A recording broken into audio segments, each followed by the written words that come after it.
Chers amis, bienvenue à notre 5e semaine de notre carême avec Saint Joseph. Et le thème d'aujourd'hui, j'aime beaucoup, c'est le 5e chapitre de lettre apostolique du pape Patrice Corday, qui s'appelle « Père du courage créatif ». Là, je trouve, c'est formidable de pouvoir mettre ces deux choses ensemble, le courage et la créativité, et ça résume bien notre cher Saint Joseph. Premier, le courage. Combien de fois, comme le pape remarquait dans son livre, on trouve Saint Joseph en train devant chaque difficulté, situation qui est annoncée, prochain problème, tout de suite, il se lève, il se met en route, il prend l'enfant et la Vierge Marie avec lui, il avance. Quand c'était peut-être plus facile de douter ou de rester figé, jamais on trouve Saint Joseph inactif.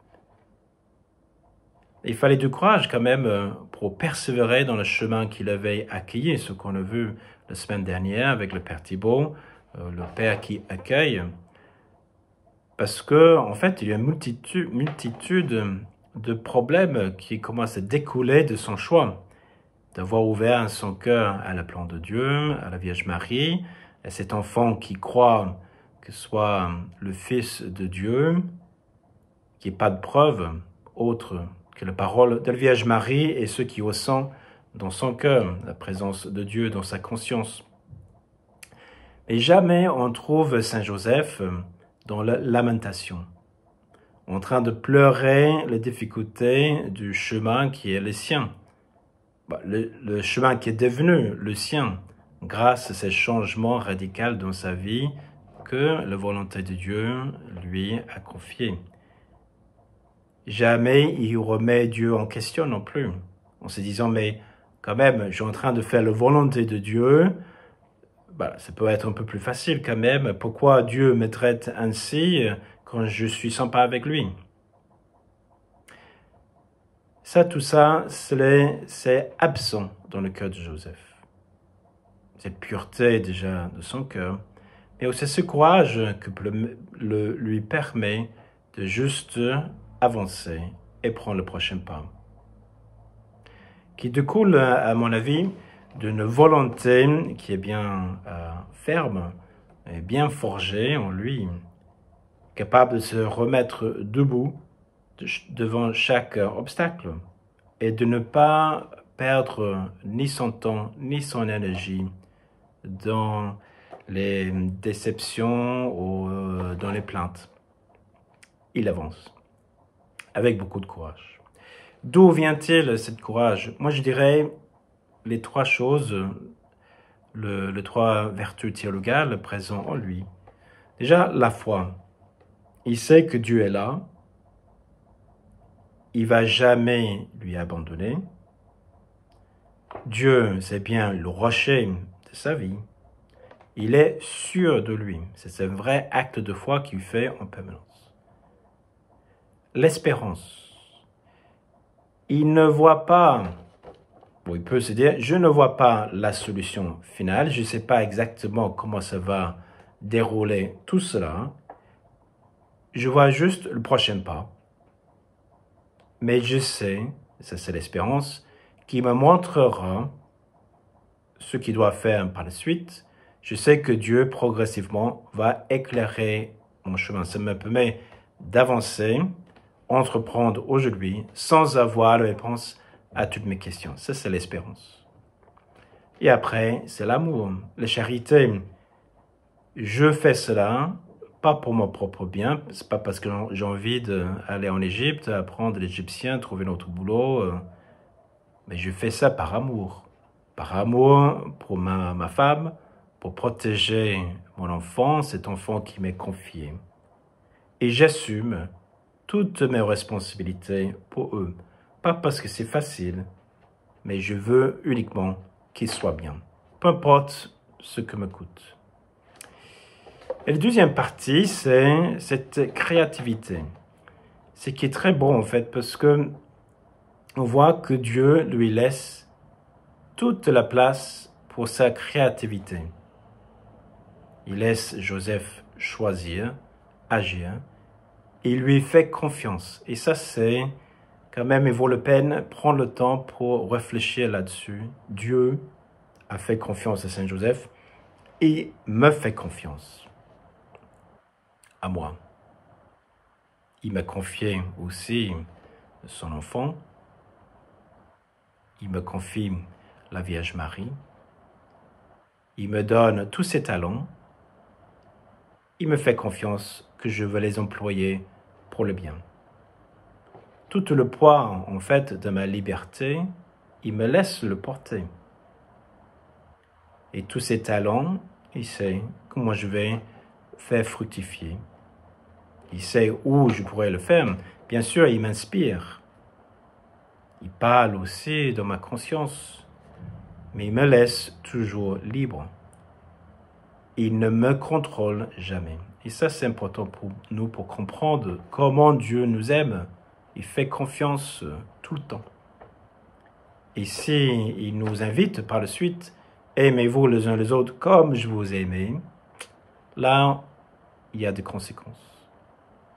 Je ne peux pas être dans le contrôle. J'ai besoin de laisser cet espace de créativité, de l'accueil de l'autre qui est dans ma vie et sur mon chemin. Nous ne sommes pas juste le simple exécuteur de sa volonté, comme il faut décrire chaque détail parce qu'il y a tellement peur qu'on se trompe. On est vraiment, par notre baptême, de collaborateurs avec Dieu dans l'instauration de son royaume et son développement. Et ça se révèle l'énorme dignité que le Seigneur nous a donnée. De ne pas juste suivre bêtement une recette à la lettre, mais d'utiliser et même développer ma propre capacité de discernement afin que je puisse découvrir ce qui convient et y attacher ma volonté et mon cœur afin que je puisse agir avec courage ce bien que j'ai bien discerné. Comme ça, on devient davantage comme Dieu. Dieu n'a pas besoin de faire en sorte que je lui obéisse à la lettre, parce qu'il me dit de l'extérieur que je dois faire. C'est encore mieux. Il me montre, il m'aide à découvrir moi-même ce qui est bien et de le faire parce que c'est bien. Pas seulement parce qu'il me demande, parce que moi je le choisis librement, parce que mon cœur est orienté vers le vrai bien. Donc, je vous invite avec voilà, votre couple PEPS, ou toute seule, ou en famille, ou en couple, comme vous voulez.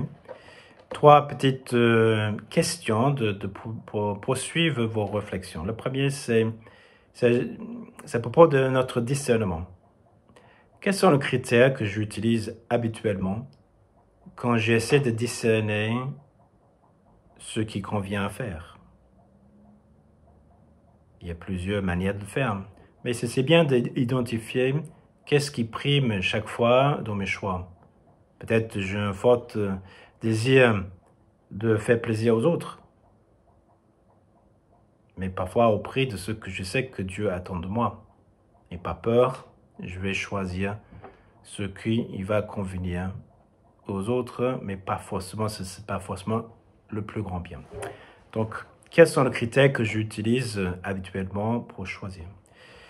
Le deuxième, c'est quelle place je donne pour à la créativité des autres.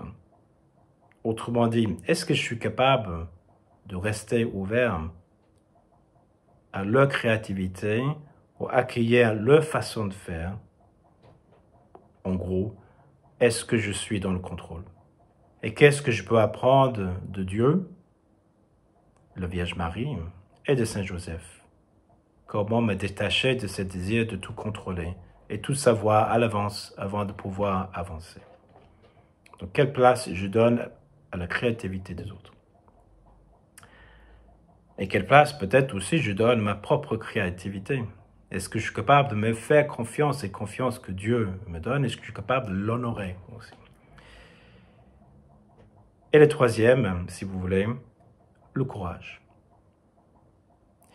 Juste penser un moment où que tu te manifestais un grand courage. Tu étais très courageux, ou courageuse. Et essaie de trouver quelles étaient les motivations qui étaient là présentes en moi, qui me permet d'avancer avec tant de courage. Et au contraire, si je peux identifier le moment où je montrais peu de courage, essaie d'identifier quelles sont les choses qui m'ont empêché d'avancer ou les choses ou les vertus qui me manquaient. Et comme ça, je saurai où le Seigneur veut que je travaille pour suivre et devenir davantage comme notre cher Saint Joseph, capable de manifester un courage créatif en tout le monde. Alors, bonne réflexion, bon temps de préparation, une bonne 5e semaine de notre carême avec Saint Joseph. À bientôt.